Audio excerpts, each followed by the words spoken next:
So tonight's report is on the universal pre-K within the district. So good evening and welcome, and thank you for being here. Really what I wanted to do was provide an overview of where we've been, where we are, where we're going, and then engage the board in discussion with any questions that you might have around our universal pre-K, and I promise to do my best to answer that. So, begin with the money.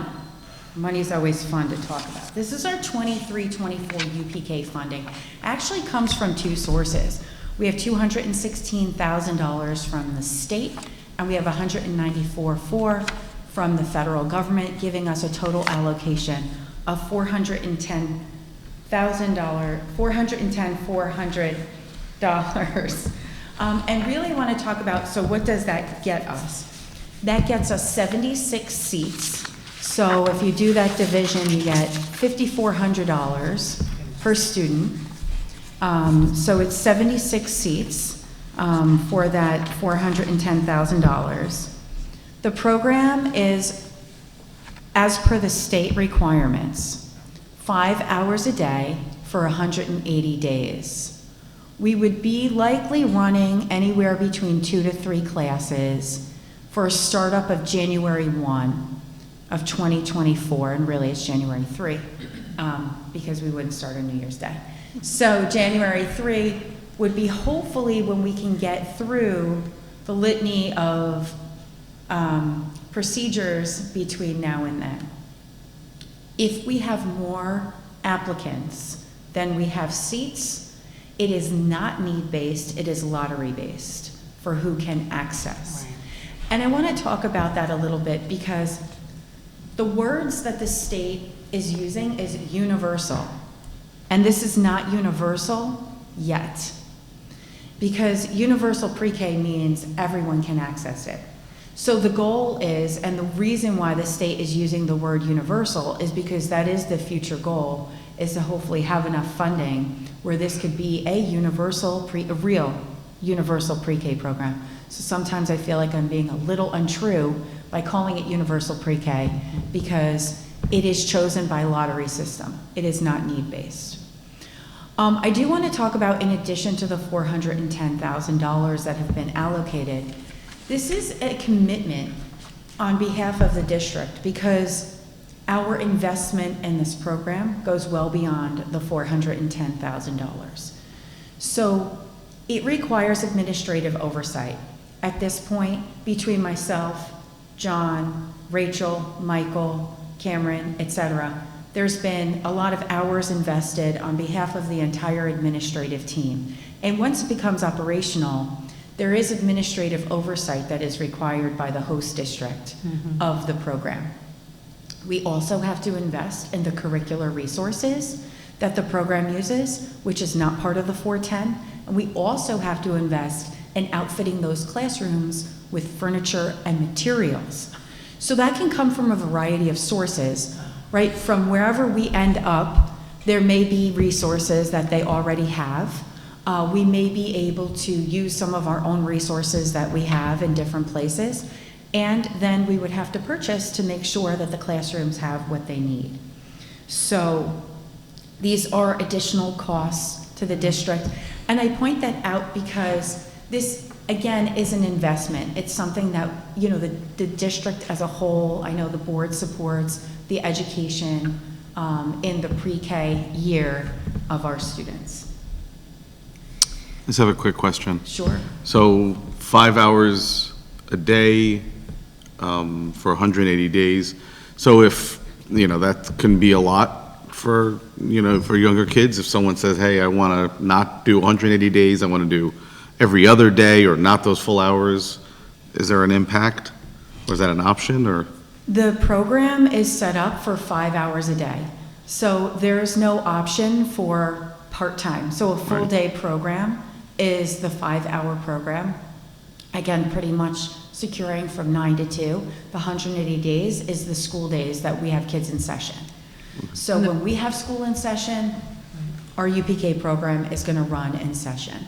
So really, you wouldn't be able to capitalize. And I think maybe it's a semantic difference, but I think it's important. When you're talking about the terms of daycare and preschool versus a pre-kindergarten program, really this program is designed so that students leave with kindergarten readiness skills to come into kindergarten. And we find most students that are in daycare and most students that are in preschool programs generally come out with those skills to have a lot more kindergarten readiness. It also allows the eyes of professionals on students to see where the developmental stages are and if you need to recommend additional services in the way of preschool, special education, and or English language learning skills that they might need to enhance and develop. So can I comment here too?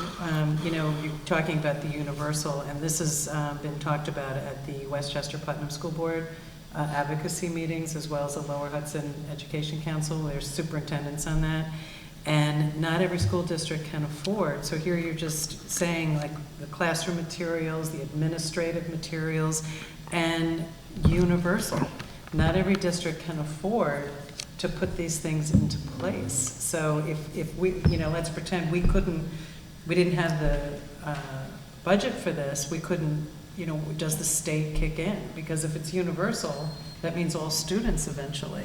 So that's the challenge that, you know, our advocacy has to bring in, because this is extra budget lines for us, furniture for little people.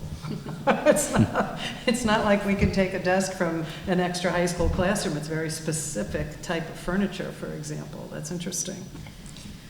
Dr. Sa, I had one comment and one question. The comment was just sort of the opposite end of what John was talking about here, which is that for parents who work full time, I think it's anticipated that the provider will also be able to, for a fee, offer before and after care, right? Yes, and their fees are on their website. We actually spoke to them about this today. They would offer a program from around like say 7 a.m. to probably around like 6:30. So if you needed those couple of hours before and or you needed them afterwards and or whatever the schedule is, you could look on their website and look at what their monthly fees are based on what your needs are. It's quite a calculated process, so I'm not going to get too much in the weeds on it, but it's on their website. And you know, it is fair for parents to know that, because they can start comparing Sure. what they have now and what they could capitalize on, you know, with this free 5 hours for 180 days. It's not the full calendar year, and it's not always going to be the same for working parents' schedules and what the hours are. So absolutely, their fees for before and after are on their website. And then one quick question is, I know, and I apologize for not asking this before, but you said we'd likely run 2 or 3 classes for the January 1st start, but there are 76 seats. That, I'm assuming that means we probably, for the January 1st start, might not have all 76 seats sort of up and running for that date. It'll be less. Correct, and we might not have a demand for up. 76 seats Right. either. So I'm gonna get a little bit more into the numbers, Right. and I think we can dig a little deeper for this. In terms of a January 1 start, it's not ideal. It's not ideal in the middle of the year. It's not ideal for 4 and 5-year-olds to be changing programs and to be changing providers, and we realize that. But I think when we go deeper into the presentation and you look at the steps that are needed, there's just no way that this could happen under the timeline that is given based on the conditions that we have to meet. Mm-hmm. So, Thank you. yes. So in this slide, I just want to talk a little bit about the parameters for entrance into pre-K. The first is residency. So our families have to go through the registration process and prove residency, that they are residents of the Pleasantville Union Free School District. The process includes providing, a parent had reached out to me about immunizations. That is part of our registration process, an annual physical, updated immunizations. Our process is outlined. This is work that we did last year to streamline against all 3 schools having a streamlined registration process. So that's on our website. The second is age. This is very different than kindergarten. There's a couple things I want to point out about this. Children must turn 4 years old on or before December 1st of the school year in which they are enrolled. That's it. End of story, period. A couple of important things. Remember, kindergarten is not mandatory in New York State. Number one. Number two is compulsory school age in New York State is turning 6. I think it's on or before, at least it's before that school year. So if a child, I think it's before, don't quote me on it, if a child were to turn 6 on November 30 days in November, on November 30th, they could miss that entire school year. So you have kindergarten not being mandatory and the compulsory age of students in New York State. This program doesn't give you any leeway. It is turning 4 on or before December 1st of the school year which they are enrolled. A practice used by some families is, we typically as educators call it the red shirt year. So if you have a kid who's a little young, like turning 5 in November, parents have the opportunity to redshirt them because kindergarten's not mandatory and they're not compulsory age until they're 6. So that is not the option here. You have one shot to make your UPK. You're only eligible for that 1 year. If you wanted to redshirt them from UPK, you've lost your opportunity to enroll in the program. If you wanted to delay, you have to do something else between. Right. You can't have 2 years of UPK. Can't have 2 years in UPK. That's a really important piece of information for all the things that you just said, because they could go for their 4-year-old year, and then if they weren't quite ready for kindergarten, they have to find another place for that additional year until their parents feel the kids are ready for kindergarten. So these kids are really could be starting as early as 3, because if their birthday is October or November, they're 3 years old when they enter. Yes. Okay. So right, that's correct, right? They're not. What about the kids who are 4 turning 5 on December 1? So I often say we have children in our school buildings, September, October, and November, that are 4 years old. Right. You can start kindergarten at 4 years old. If you're turning 5 by December 1st, then you're eligible for kindergarten. So if you're turning 4 by December 1st, then you're eligible for pre-K. So you could be 3, September, October, and November, turn 4 in December. So your UPK year, if you are born on or before December 1st, you could have up to 3 months of being a 3-year-old in pre-K and up to 3 months of being a 4-year-old in kindergarten. Right. Okay? So the program is being run by the YMCA of Central Northern Westchester. They operate UPK in 5 other districts.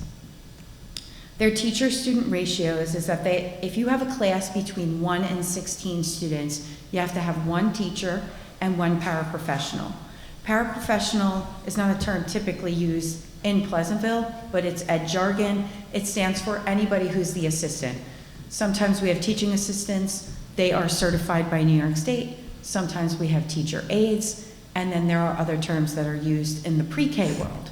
So it's 1 teacher and 1 para. If you have a class between 17 to 21 students, you have 1 teacher and 2 paraprofessionals.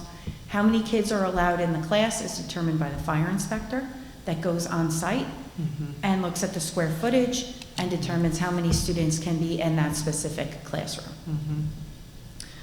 So teachers are New York State certified for pre-K, or there is a New York State certified pre-K teacher on site as the director of the program. So when you looked at our RFP, it was built to have 5 classes. So just keep that in mind, that this is like a prorated, smaller scale project that if we could get anywhere between 2 to 3 classes up and running for January, hopefully it would be the startup so that come September of 2024, for the 24-25 school year, we would potentially be running at full tilt with all 76 spots eligible and available to families. So Dr. Jasab, the budget you talked about initial is for 76 seats, right? So it could Yes. potentially be, it will likely be less for this school year. And then That's our allocation. So how much we are able to actually, how much we're eligible for depends on the number of days, exactly when we get started up, and how many students access it. Thank you. Yeah. And I just wanted to confirm, the staff will be from the YMCA? Correct. Okay. So the YMCA is hiring. Interesting, what we weren't expecting in this process is community members started reaching out to us, sending us their resumes. So we're like excited that we have potential community members that want to, you know, come back into the workforce or look for a change in their profession and want to go into this. So we're forwarding them onto the YMCA. So with the, like the administrative oversight, so you have staff, so does the YMCA manage the staff and Pleasantville just manages the curriculum? Like, how does that? Pleasantville has overall oversight of the program. Yeah. So we're not involved in, you know, we can train staff, we can work with them on our pre-kindergarten readiness, we can do and be involved in as much as we, you know, can take on, but we're not running the program. Right. And they are not our staff. Okay. So they are, you know, basically that allocation goes to them paying their employees Yeah. to run the program. And what are the other districts that are The defined? other, yeah, the 5 districts are Elmsford, Somers, White Plains, Yorktown, and Valhalla. And they have been with White Plains for over 10 years, doing their UPK program. They do that in a building at a district. So the combos are anywhere between, they're starting up their first year with them this year to over 10 years. Some are on site, meaning that, you know, districts have space in a building or they own a building. One district, I think they said they had a building that they weren't using and they were like leasing it out and now they're taking back part of that building. Other ones are operated similar to how we would operate, that it would be an off-site location. And some of them are in their schools because they have enough room in their school buildings to host the classrooms. Yeah, some schools do have the space. That's the challenge. Some Yeah. schools have the space and some are full, like us. Yep. One program, they have 2 districts in one site, but they're operating separate classrooms. So, you know, like 2 or 3 classrooms are for one school district, 1 or 2 or 3 classrooms are for another school district, even though they're sharing the same, site. So the people that we spoke to have been very happy with the YMCA. We've had a great response and a great ongoing communication with them throughout the process. It's a learning experience for us, bringing in a new program, even having done it in other districts. Every district is unique and has its own challenges and different ways of meeting the needs, and how you can access and spend the money changes as well. But overall, we've had really good feedback on the YMCA and their programs. A little bit more about the program in terms of the instruction. New York State has pre-kindergarten standards, so their delivery of curriculum is aligned to the pre-K standards. The focus is really on language development, literacy, and math, and developing social and emotional skills throughout. So there's a lot of hands-on play, again, very developmentally appropriate to this age group. So we talked a little bit about the furniture. That means rugs. That means sitting on the floor, playing with blocks, building things, talking to your friend, imaginary play. What are you building? How many blocks did you use? What shapes are they? It happens in a very developmentally appropriate.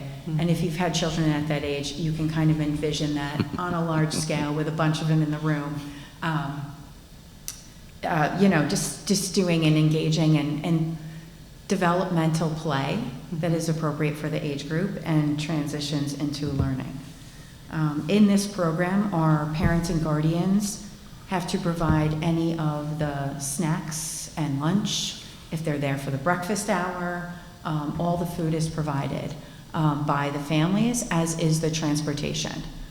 So transportation and food, again, are provided by parents. That's a good one. Okay? You think that's with most of the UPK? UPK. Yeah. Yeah. Yeah, I mean, I think right now, if you look at, I mean, this is years ago, but I remember looking at daycares. There was like one of them that was like, oh, lunch, you know, and snacks are included. Otherwise, it's, you know, you're packing them up Yeah. and you're sending them off. So, yeah, typical. Yeah, that's true. All right, so a little bit about the process. The RFP is the request for proposal. So when we get this money. So I think this is interesting. I was thinking about this when you were asking the question before, Emily. So 21-22, the district had an allocation for UPK funding. We went out to RFP, no bidders. Year 2, 22-23, district gets an allocation, goes out to bid, no bidders. Strike 3, and we did not strike out, or pitch 3, and we did not strike out. 23-24, year 3, YMCA is our only bidder. So the first step in the process is to award the RFP, which is the next agenda item in our plan, in our agenda for tonight.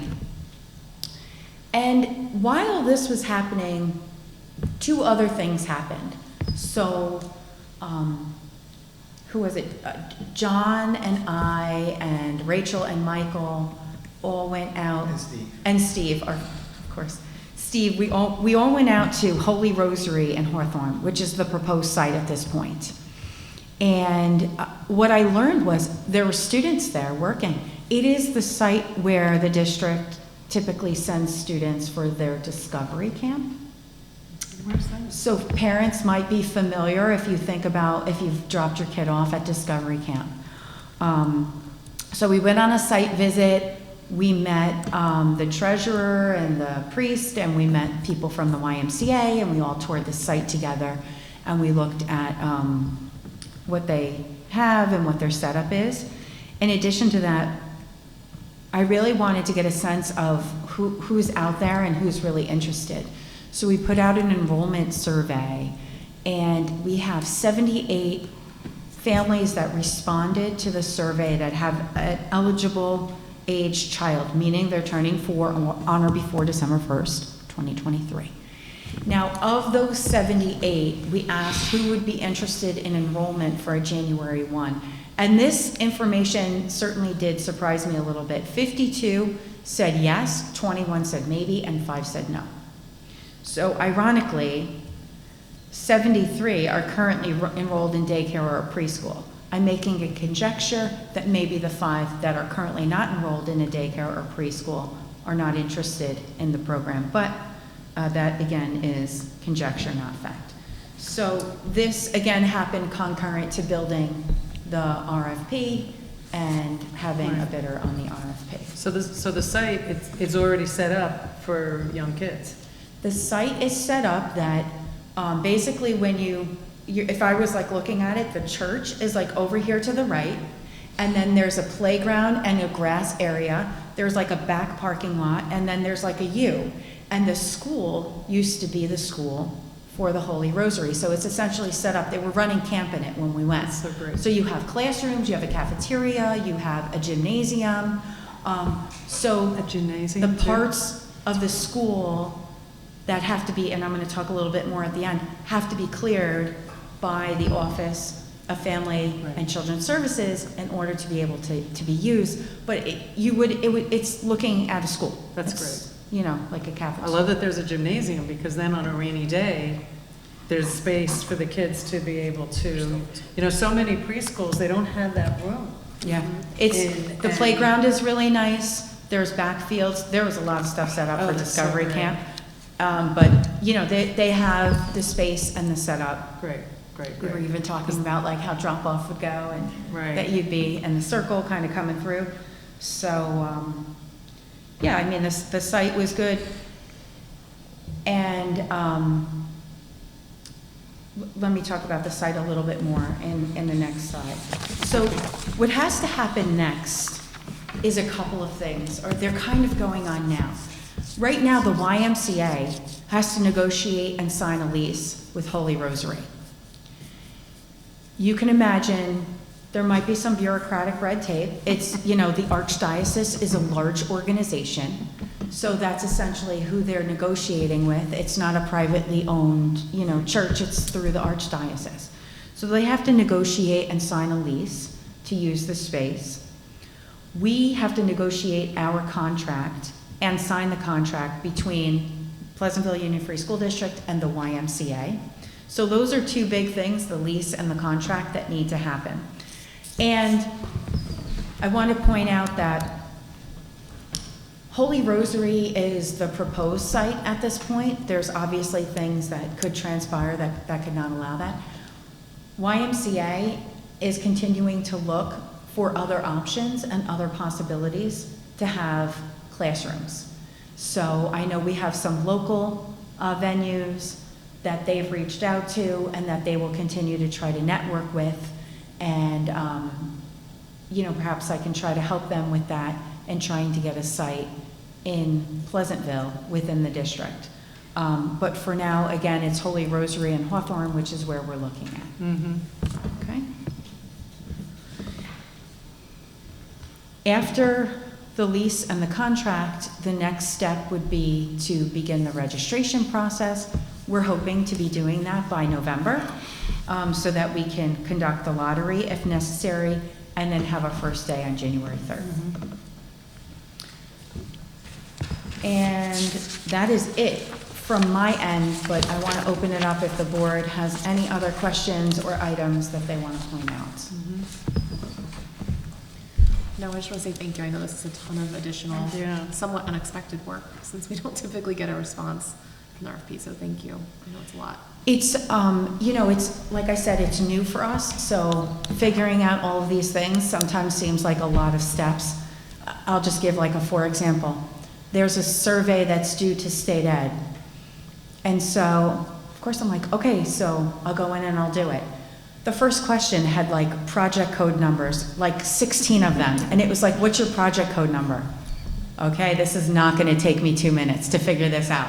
So, you know, then John's making 3 emails and 5 phone calls to find out. Like, we know the allocation, we know it, but they have so many different, they have part-time, full-time, they have 3-year-old programs and 4-year-old programs. So you can imagine every denomination of combination that can go into that. So there's always, you know, things, and I'm very happy to do this. I think that this is going to be huge for our district and a great advantage to our families and our students. One of the research pieces that I read, not recently, but it stuck with me, was the impact that COVID has had on these young children. Research has stood firm on the impact of language and the use and frequency of words that happen in a home and the relationship to students' language development. And what the latest research I had read from COVID is that during COVID, when families were required to be home with multiple children in the house and perhaps concurrently work remotely, the level of access to words that these students, right, like our current 3-year-olds, right, that lived through this had was much less on a whole. And so the talk was about what impact is this going to have when they enter kindergarten in a couple of years. And it's like, well, here we are. So when we talk about having the opportunity to put children in a pre-kindergarten, again, not a preschool or a day school, but a pre-kindergarten program that is structured in a way that is appropriate for them and develops all of those necessary skills in language, literacy, numeracy, and social and emotional development. It's just a tremendous opportunity that I'm so happy that we're able to capitalize on and hopefully bring to these families by January 3rd. So thank you. And I will be sending this out to our, what was my number, 78 families? Let me go back. And, giving them an update on where we are in the process. They have a lot of questions, which is completely fair and understandable. We have been fielding emails and phone calls. Again, some anticipated and some not, on people that were even like looking for jobs. So it's been a great learning experience and a great opportunity to connect with our preschool families. I have a question. The only, I agree. I think this is wonderful. I'm a little concerned about the extra time on current administrator and curriculum coordinator. Did the other schools that are currently doing pre-K, have they brought in an additional staff administrator or person? I'm concerned about our elementary principal and, all that, now here's one more, it's a lot, it's a whole nother group to learn about and manage. We're essentially adding a grade to our continuum. Right. So, we have thought about this on many different levels, from policies that we need to go back and evaluate, Code of conduct, to responsibilities that we have, and how we're going to make sure that we're meeting all of these needs.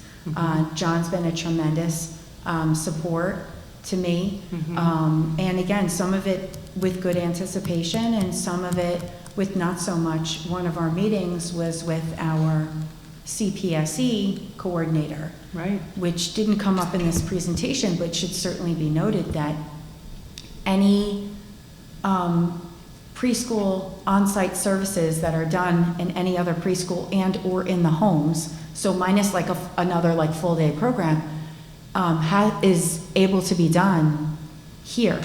But that involves, some complicated chess moves in terms of taking providers that might be going, like if all of you got preschool services and I'm the speech path and I'm going to come to the daycare and provide you, and then you, and then you, and then you, and then you. Now, in the middle of it, Erin decides that she's going to go to a different school. Now, my schedule that I've established to deliver speech services, I have to go to a different site and figure out, and it doesn't always it's like a whole reconfiguration. Right. So there's a lot of factors to be considered in terms of how are we best supporting students, and those are conversations with individual families for how can we work together to make sure that the needs are met. So it's certainly a lot that has gone on, and again, a lot of learning and a lot of understanding for what and how things work, and a lot of us collaborating. So it's definitely been a shared responsibility for a lot of different people in the district. And the other schools that have just started it in the last year or two, I'm sure, is a wealth of resources for you and information, hey, how'd you do it? Some of it, yes, and some that. of it is not. Like if you just look at, right now we have registration that is pretty much done at the 3 schools, and with Donna for more complicated cases. And, under my supervision and with guidance, we manage this process. Now we're going to add a whole nother grade to the registration process. And making sure that we're registering, and perhaps maybe next year, 76 students. Right. In addition to what we already do. Right. So, these are things when we have a district our size with people that are wearing many hats, as is typical in a small district, who's going to take on the additional hats. So it's not just the administrator responsibility, it's running this entire program from beginning to end.